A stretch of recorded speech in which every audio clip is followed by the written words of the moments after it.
of me. All right, folks, you certainly know what that theme song means by now. It's right. It's time for another episode of America Matters on Leo Zacky with Eddie Floyd. We got Shannon Lawson there in the booth today making it happen for us. And I wanted to welcome everybody back to the second hour here. It's Wednesday, April 9th. It's 12:05 p.m. and we are live here on the show. And, well, if you missed the first hour, that's okay. You can always go and watch it again on the America Matters Media Facebook page or on Zacky Radio's Rumble, YouTube channel, or, wherever else it's floating around out there. But welcome to the show. I want to give a big shout out, welcome, hello, and thank you to everybody out there listening on 93.7 KPGF, as well as AM 1060. I got you covered. Folks watching on AE1 Television, Salem Network, Radio for America Network, the Answer Network, and the Kevin Jackson Network. Thank you all for tuning in, and thank you all for putting this message out there. We're here to spread the truth and tell everybody what's actually going on, not the mainstream lies, and help bring clarity to all of you listeners and viewers out there. So please get involved in today's show. We want to hear from you. Comment on any one of our platforms, whether it's on Facebook or LinkedIn or Rumble or YouTube or so on and so forth. We want to hear from you. Also, text in at 775-384-4444. Eddie. Yes, you better believe it. What's going on, brother? I've got another one I want you to if you would, to bring us up to date on. And I'm talking about the subsidized housing scam that, quite frankly, nobody's even talking about. I want to talk about what I believe might be one of the biggest public housing scams happening right now in California. We're talking about vacant subsidized housing, rising homelessness, shady landlords, and how it might all be part of a deliberate scheme, Leo. Oh, you're certainly right there, Eddie. The numbers don't add up. So in Los Angeles County, there is around 152,000 subsidized housing units. And out of those, 13% are unoccupied, but available for rent. That's nearly 20,000 units sitting empty. Wow. So, meanwhile, you got over 75,000 people experiencing homelessness in the same county, and those numbers are clearly off. But we'll go ahead and say those are the numbers. The question is, why aren't these units being filled? Then you got to enter the Miller and Desatnik. All right, I came across a listing from a company called Miller and Desatnik, a real estate management firm in LA, and they're listed as rent restricted subsidized units for $2,200 a month. Wow. Yeah, so this building is officially designated as an affordable housing site, which means they're getting government incentives like tax credits and grants for keeping that unit in the program. Interesting, huh? So Unbelievable. So then you have the application fee grift. Here's where it gets sketchy. To apply for this unit, renters must pay a non-refundable $45 application fee. So get this, all right? If you have 5 people apply each business day, that's $225 a day. Multiply that by 28 business days a month, and you're looking at $6,300 a month just from application fees. That's nearly 3 times what they'd make by actually renting out the unit. Wow. So I got a tip from a housing specialist for homeless veterans who said they've never been able to get anyone approved at this property, no matter how qualified. Interesting, huh? Well, unbelievable. I got a clip for you guys, so let me show you that real quick. All right. Finally figured out one of the largest public housing scams in California. So LA County has about 150,000 subsidized housing units, but 13% of these are unoccupied and available for rent. And with 75,000 homeless people, you would expect that subsidized housing vacancy rate to be extremely low. There are people who their whole job is to get homeless people into these units, and from what I've been told, they can't. Now, here is a rent-restricted unit renting in LA for $2,200 a month that is listed by this real estate company called Miller and Desatnik. You can see right here, this building is an LA City affordable housing site. And property owners get a bunch of incentives for participating in these low-income housing programs like tax credits and grants and a bunch of other goodies. But here's the scam. To apply to this unit that I just showed you, there is a non-refundable $45 application fee that all applicants must pay. So what I've been told that they do is they just collect this $45 application fee over and over again without accepting any of the applicants. I got a tip from a housing specialist for homeless veterans about this particular company, Miller and DeSatnik, and they said they've never been able to get anybody in there. And here's how the math would work. This unit is renting for $2,200 a month. But let's say they're getting 5 applicants a day. That's $45 per applicant. Let's say there's 28 business days per month. Multiply that by 45. That would be $6,300 a month they would be making. That's almost 3 times the amount that they would collect if they were to have just rented this unit out. And based on the property history, it looks like this might be happening. Because look, they listed it for rent in May of 2024. Then they removed it in July, listed it again in August, then did a price change, another price change, another price change, and now this unit's been just sitting there for almost a whole year. Like, why go through the process of renting a unit out when you could just collect the application fee, keep it empty, while also collecting tax incentives and grants from the government? Sounds like a pretty good deal. So this 13% vacancy rate, I think, is deliberate and criminal in my opinion. Anyway, one of the big projects that I have going on this year is to dive into all these homelessness industrial complex scams, so definitely feel free to follow me for more. Wow. Incredible, right? They would lose their license here in Nevada, Leo. End of story. Well, it's a scam on multiple levels. But again, this goes back to the constant fact that I'm talking about is that there are people taking advantage of the system in place and there's no accountability.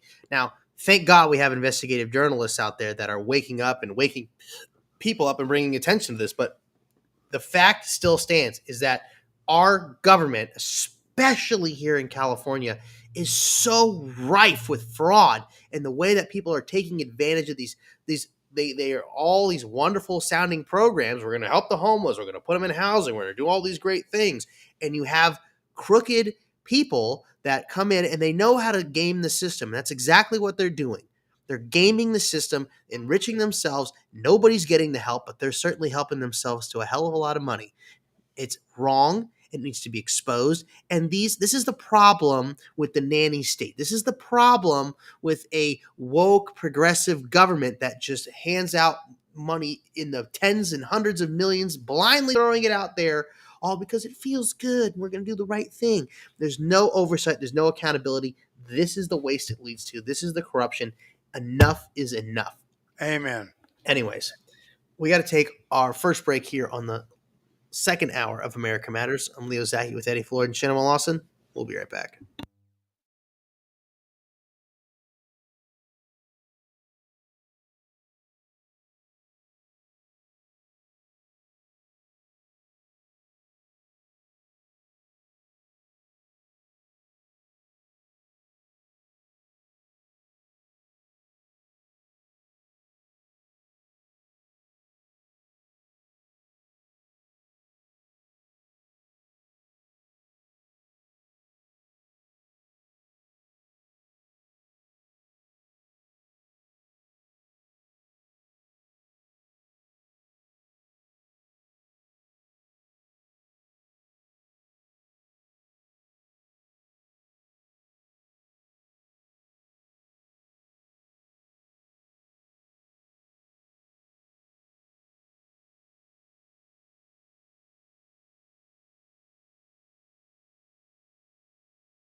All right, folks, we are back with America Matters. I'm Leo Zacky with Eddie Floyd. Well, we were just talking about, more blatant fraud and corruption here in California. What a shocker, but it's ridiculous. But I wanted to move on to, another topic here that's been festering in California for quite some time, Eddie. Which one is that, Leo? Well, the California high-speed rail nonsense Oh, good Lord. and the federal oversight that's going on with it. I think we need a whole day to discuss that. Probably do. It's just Unbelievable. frustrating. It's so frustrating. So you're aware of what's going on with that, right? Oh, yeah, absolutely. I've been following it and adding it to the list and stuff like that. So I'm glad you're actually bringing it up, Leo. Great. Well, so there's some federal oversight coming in on the California high-speed rail.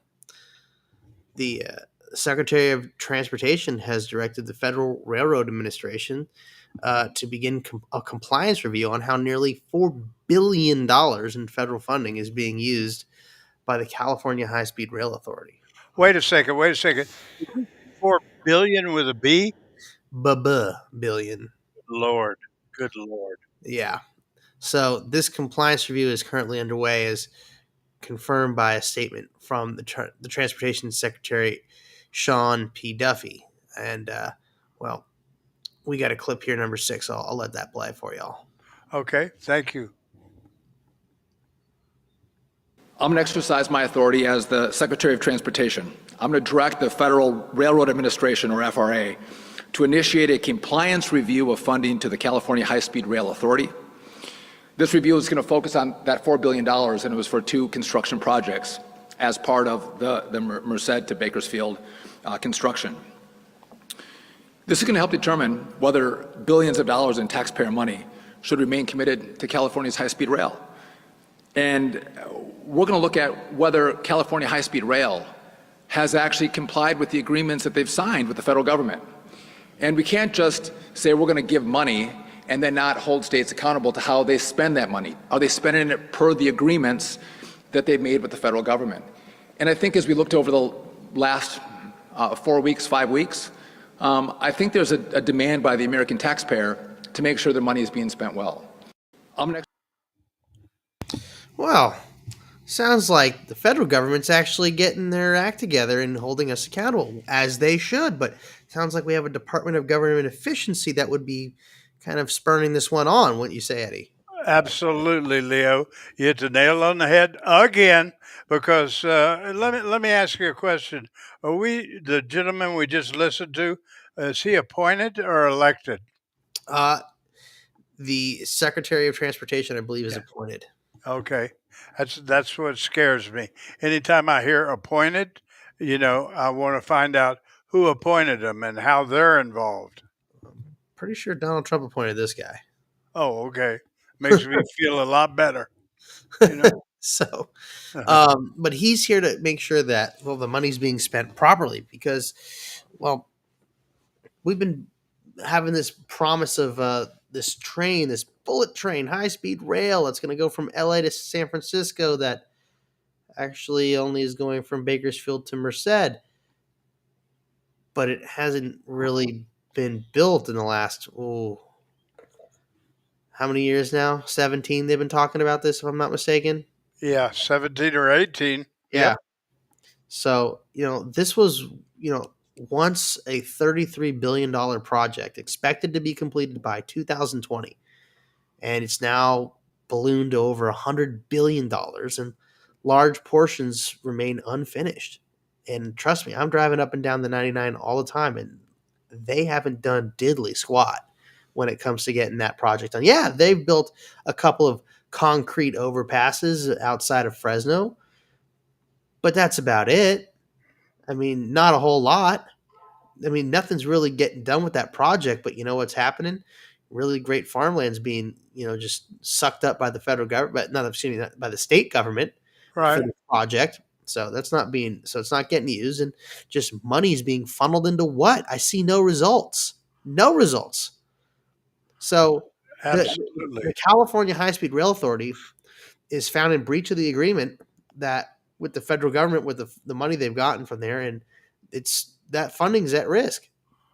So You know, Leo, I'm going to real quick read a text that just came into me right now, and I think it deserves being read on the air because it's very complimentary to you personally. He says, I'm glad he said that Donald Trump appointed this gentleman because there's only three names that I trust in the entire United States of America, and this is Bubba, and he's in Atlanta today. Bubba. And he says, he said, "Oh, congratulations on the Florida Gators. Thank you, Bubba. I appreciate that." He said, "There's only three names that I trust in government, and that's Trump, Musk, and Zacky." How about that, Leo? well, that's awesome, but I'm not in government yet, so Yeah, I well, appreciate that, Bubba. yeah, And Musk isn't technically part of. I mean, he sort of is part of the government, not well, quite officially, but you know what I mean. yeah. Anyway, I appreciate it. Thank you. Yep. It was a nice email, Bubba. Thank you very much. But getting back to this egregious waste, I mean, that's the story of California, right? What's the story of America? But really bad here in California, just egregious waste. It's about this whole issue is about how we oversee public projects and ensuring government accountability. But that's the whole point. That's what I keep stressing every day, folks. Have you not heard me talk about accountability, consequences, transparency? These are the words that are not being implemented. And this is why we have waste. And this is where the fraud comes from. And this is why everything's so damn expensive and nothing freaking works. Right. Since it's just a slap in the face to everybody. So, anyways, we got to move on to the next subject here, Eddie. Sure. Okay. I'd like to. And if you don't mind, I'm going to jump a little bit because I would like to talk about Robert Kennedy and measles and the shifting politics that are taking place, the recent measles outbreak, and RFK Jr.'s public health response, and the sharp contrast, unless you have additional comments on our last subject. No, I'd like to move and talk about this as well. So, RFK Jr.'s measles outbreak response has, well, it's certainly been an interesting one considering he addressed the public about the confirmed measles outbreak across 22 states with 642 confirmed cases. Wow. I can't imagine how the measles got back into this country. Open borders, uh,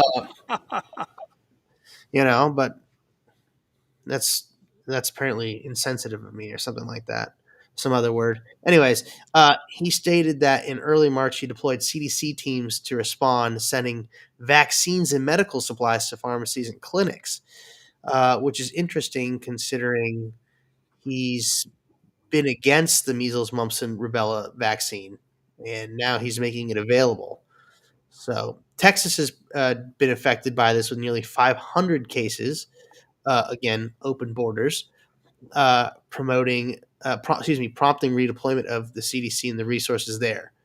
So it's interesting. It's a sharp reversal in his vaccine stance because RFK Jr. has been a vaccine skeptic, and rightfully so. Yeah. And often critical of the measles, mumps, and rubella vaccine and mainstream immunization schedules, as am I. I'm very skeptical of all those things. But his new endorsement of the MMR vaccine marks a significant change in this position. And it's caused a lot of confusion and certainly disappointment among supporters who once saw him as a voice of anti-established medical criticism. I myself are one of those people that are absolutely disappointed. And many people believe the rhetoric shift is politically motivated as he transitions to a more mainstream public service role. So, I mean, it's definitely concerning because this is not what I was expecting from RFK Jr. I don't know what's going on with that. Right. So, um, Certainly a change, 90-degree change. oh yeah, sounds like a 180, but yeah. Yeah. Anyways, so there's some fact checking, health claims here that have to be addressed. So there's historical data that confirms in the early 1900s, thousands died from measles annually. And before the vaccine was introduced in 1963, there was still 400 to 500 measles deaths per year. And while vitamin A can reduce complications in malnourished children with measles, it's not necessarily a cure. And the claim that getting measles naturally makes children healthier long term is, well, it's not established by supported science. But then again, do you trust the science? Do we have to trust the science? No, no. I mean, there obviously people can get very, very injured from not properly treating measles. There's a lot of things that you can go deaf, and children can go deaf or blind, or all sorts of bad things can happen from it. Playing around with the diseases, it's not wise. But natural immunity is always going to be the best thing that you can build up. Um, and there's a lot of issues here, but look, these decisions unfortunately have to be made by parents. But I hate when big pharma gets involved because Oh, yeah, absolutely. Speaking of big pharma, how about dinner with pharma executives, Leo? yeah. So in December of 2024, RFK Jr.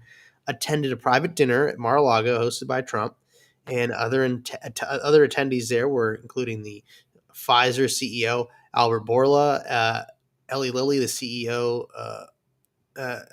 there, David Ricks, and Stephen Ubble. I can't read that name well. Right. He's the CEO of Pharma, PHRMA. Anyways, the meeting focused on private-public collaboration for medical research, including potential cures for cancer, which I guarantee you they've had for years. This raised concerns among those who saw RFK Jr. as an anti-pharma advocate, and with some suggesting that this even marked a turning point in his alignment. So it's definitely something to be concerned about. So reactions from the public and the disillusionment, commentary online reflects deep skepticism about RFK's apparent shift, with accusations of him being quote unquote put in his place by the pharmaceutical industry. And critics say his recent actions don't match the rhetoric that built his political and cultural following. So, with all this being said, RFK's evolving stance on vaccines and public health is more than a personal change. It's a case study in political recalibration. And as the public navigates this outbreak, the overlap between science, messaging, and political trust continues to spark a very heated debate. So I'm not too fond of it. I'm very much against these vaccines. I'm very much against big pharma. And there's no amount of money or threats that will sway me otherwise. So, Right. anyways, we got to take our bottom of the hour break here on American Matters. We get back, we'll continue the conversation. We got more topics to talk about. We'll be right back. Barbecue the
All right, folks, we are back with America Matters. I'm Leo Zacky with Eddie Floyd and Shannon Lawson.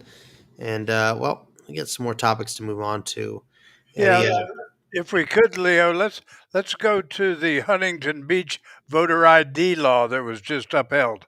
sure. Well, in 2024, the citizens of Huntington Beach took a stand by passing Measure A, requiring voter ID for municipal elections. Predictably, California's state officials challenged it, claiming it contradicts state law. But recently, a court ruling has affirmed that Huntington Beach, as a charter city, has every right to protect its elections. Amen. How about that?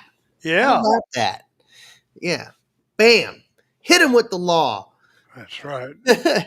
Judge Nico Dorbetas ruled in favor of the city, citing the Supreme Court's 2008 decision that voter ID laws are, in fact, constitutional. This ruling is a win for common sense election security and for the principles that local communities should govern themselves. The state, unsurprisingly, plans to appeal, continuing its opposition to voter integrity efforts. Go figure. Right? Yeah, can't imagine why. They can Yeah. feel the power slipping out of their hands. Exactly. I can feel it slipping away because they're corrupt. And we have great investigative journalists nowadays that are exposing all the nonsense. So, Huntington Beach, the voters approved the Measure A in 2024. It requires voter ID in local elections. A judge upholds it. It says it's got constitutional precedence. The Supreme Court precedence, that's Crawford versus Marion County in 2008. And the state leaders are now appealing the ruling because they want to stay in power, because they know that voter ID laws don't let illegal immigrants cast a ballot. And as we talked about in the first hour, Doge has exposed that 2.1 million Social Security numbers were given out to illegal immigrants at Right. the end of Biden's administration. Okay, and that's on top of the other hundreds of thousands and millions of other Social Security numbers that were given out to illegals during his 4 years in office. And we know for a fact that many of those illegal immigrants cast a ballot. Wow. You know what? You know what the difference was in the votes here in California this past election? You know that Donald Trump got 40% of the vote with all the fraud and all the nonsense here in California. And California's got this lovely paid shade of pink going on in it right now. If you look at the past election exit polls or results or whatever you want to call them. You think California doesn't want voter ID? Well, don't forget, Donald Trump is also dangling the carrot of federal funds to help with the wildfires. Well, the arson that also occurred here in Los Angeles. That's what these fires were started by.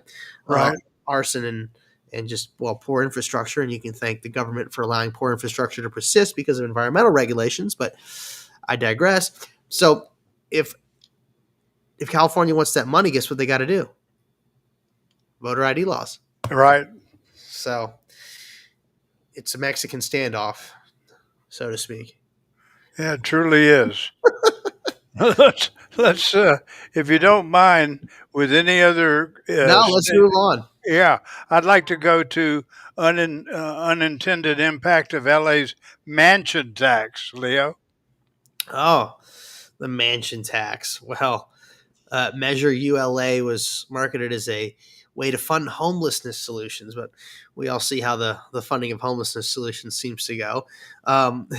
It's all fraudulent and full of just laundering. But anyways, this Measure ULA is actually punishing job creators and stalling development. Property owners are being hit with up to a 5.5% extra tax on sales. And, the result is that investment is quite literally dropped off a cliff. A UCLA study shows that commercial property sales are down as much as 50%. Unbelievable. So this is exactly what happens when politicians penalize success. God forbid you do well. And the government comes in and says, I want my pound of flesh. Right. You go out, you make this money, you do your investing, you're smart, and at nowhere in sight did the government help you make that money. But as soon as you do make that money, they show up with their hand out saying, you owe me more. Right. So instead of helping the housing crisis, this tax is scaring away investment and hurting the very economy that could create more housing. So that sounds like it's cutting off its nose despite its face. So Absolutely. Measure ULA taxes high value property rather at a tax of 4 to 5.5%, and the aim is to raise funds for affordable housing, which it's not because they can only collect on that tax if property sells, and since commercial sales are down 50%, they're not actually making more money. They're actually bringing in less. So an economic slowdown transpires from the overtaxation, and all it does is do exactly the opposite of what their quote unquote goal was. And it just hurts development and jobs and private sector growth.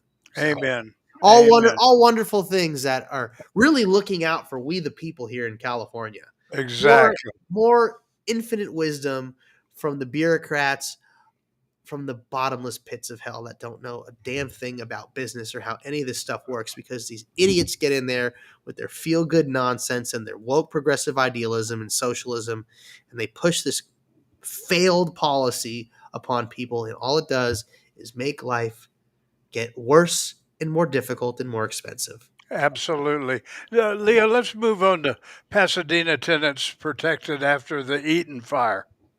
Sure. Well, tenant protections that were enacted by the city of Pasadena in the aftermath of the Eaton fire. So the city has put into place eviction protections for renters affected by the fire from January through July 2025. And while we support helping families in times of crisis, it's important these programs remain it's important these programs remain temporary and targeted, so they don't open the door for long-term rent control or abuse. Tenants must prove hardship and complete monthly certification forms, and deadlines are strict, with April 10th being the next big one. So that's tomorrow. Local support should be a safety net, not a permanent policy, and I agree with that. Right. It's definitely a pain in the ass. I'm not going to lie. A very good friend of mine lost his home in the Eaton fire, and they had a small, home business where they were printing really, really nice like cards. Like they would do like very high end like wedding invitations and great stuff. And they lost their printing presses. They lost all the materials that they had. They had probably about $250,000 worth of, of inventory, and obviously their home and all their amazing possessions. He's an amazing musician too, and he lost all these amazing vintage keyboards and great guitars, and wow, just all all these things that you finally get to this point in life. You're married and you've got a home and you got this business and things are going good, and then it's all gone in a fire. Yeah, and probably insurance didn't lift a finger. Well, he's lucky. He has really good insurance.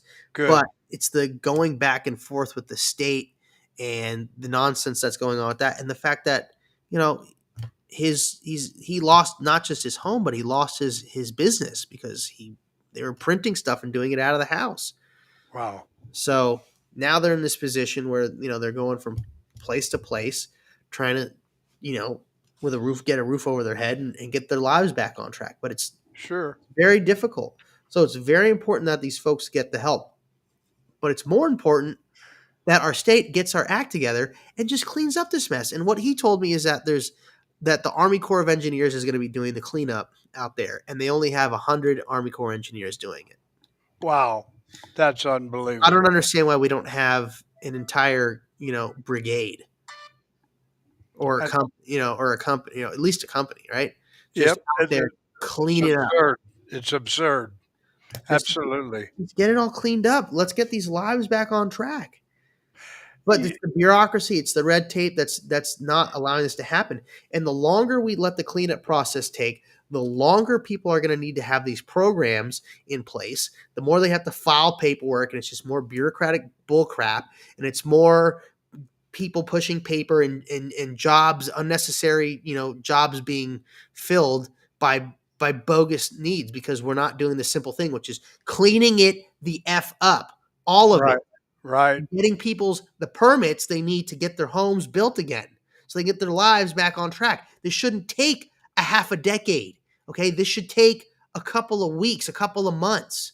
Okay. Clean it up, doze it up, take it out, dump it. Oh, by the way, there are dumps that are not being approved to take this material because it's too poisonous or toxic or whatever, which is crap. Wow.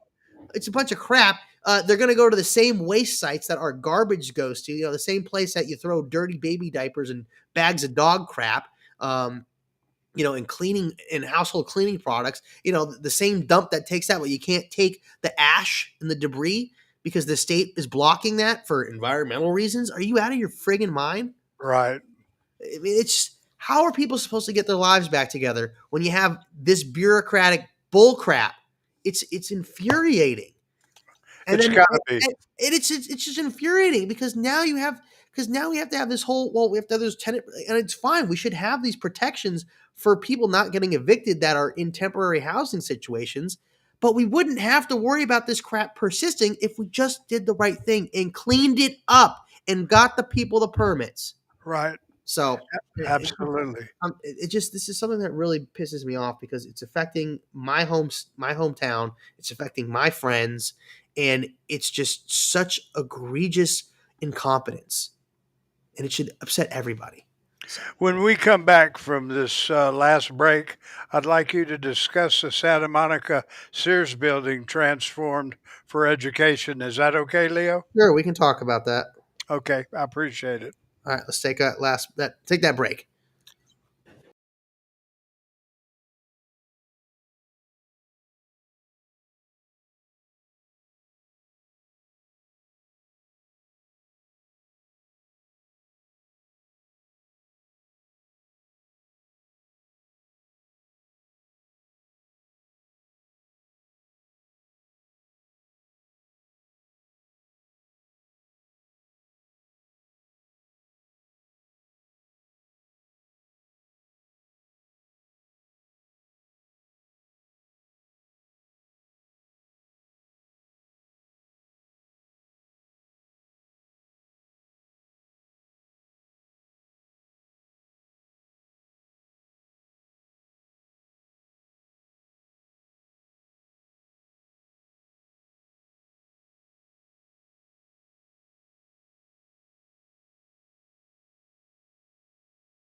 All right, folks, we are back with America Matters.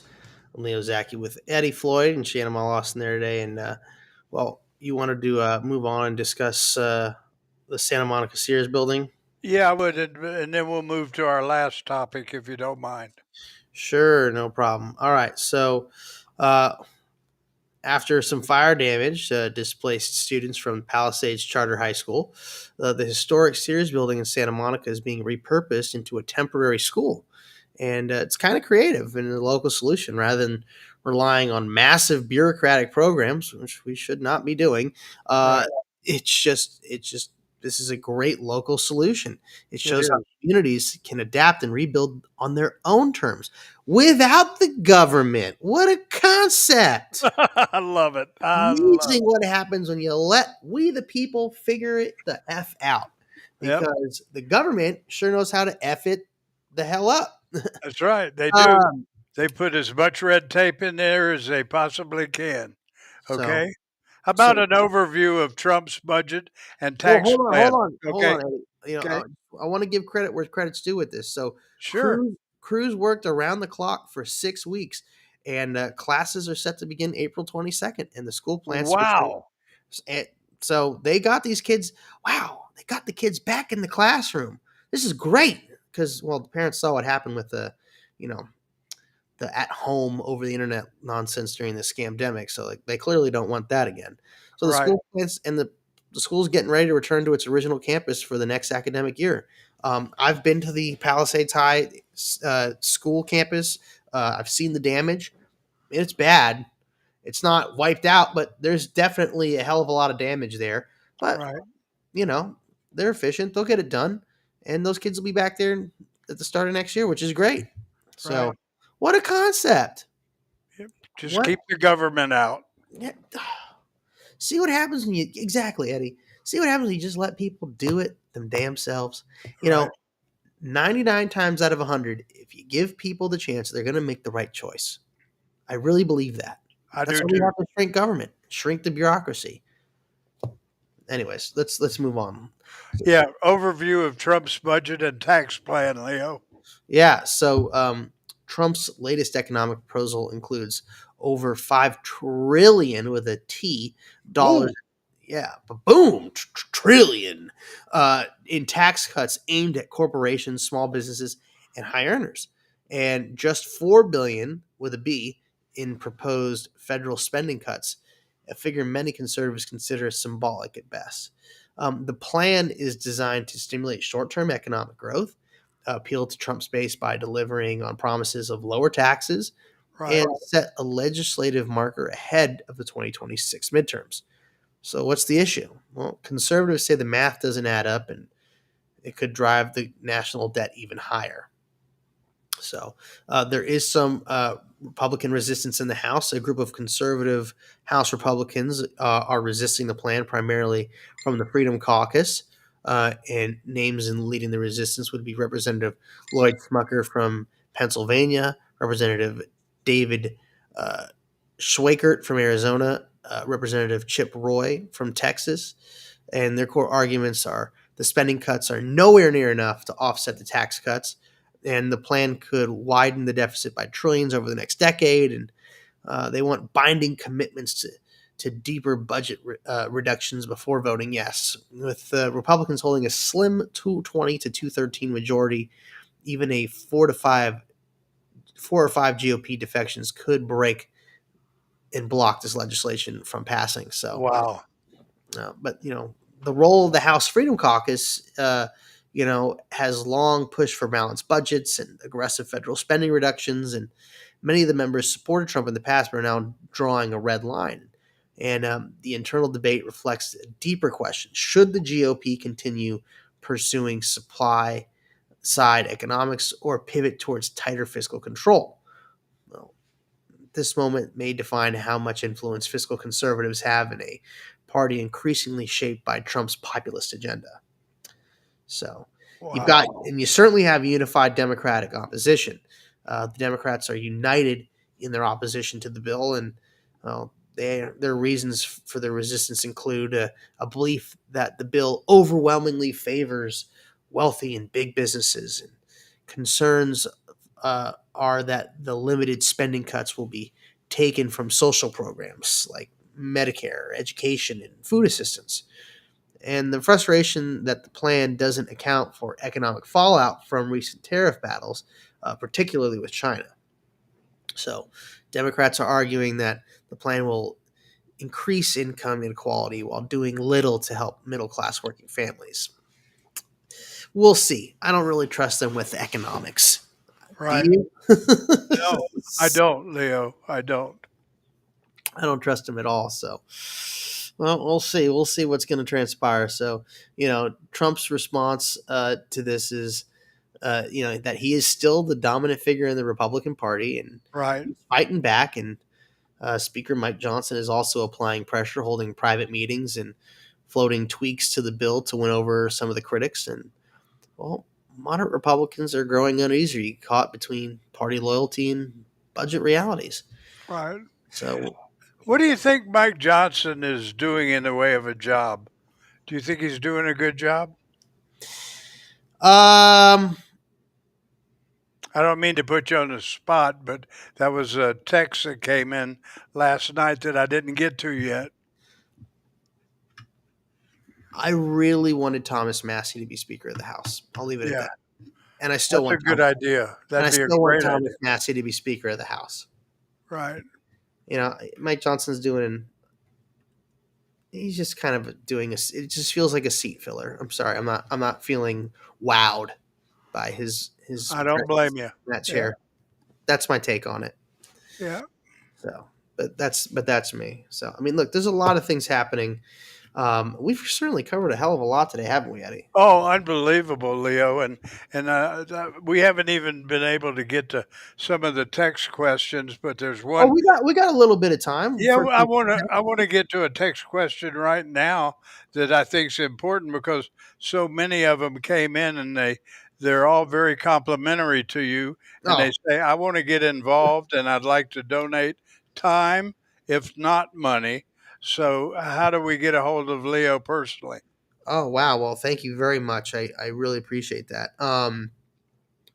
Well, if you want to donate or sign up to be a volunteer, you can go to my website. That's leozacky.com, and I would really appreciate that. It's leozacky.com. Please, please, please go to that website and check it out. I need your help. I need your support. I need your time if you can sacrifice that as well. And look, I know the economy is in the toilet and we got a lot of problems here, but every dollar helps. And I understand, like, even if you think it's insignificant, every dollar matters. If you could donate $1 or $5 or $10, if you could do $20, whatever you can, like, I'll take it. I appreciate it, because if a million people out there donated $5, that's $5 million.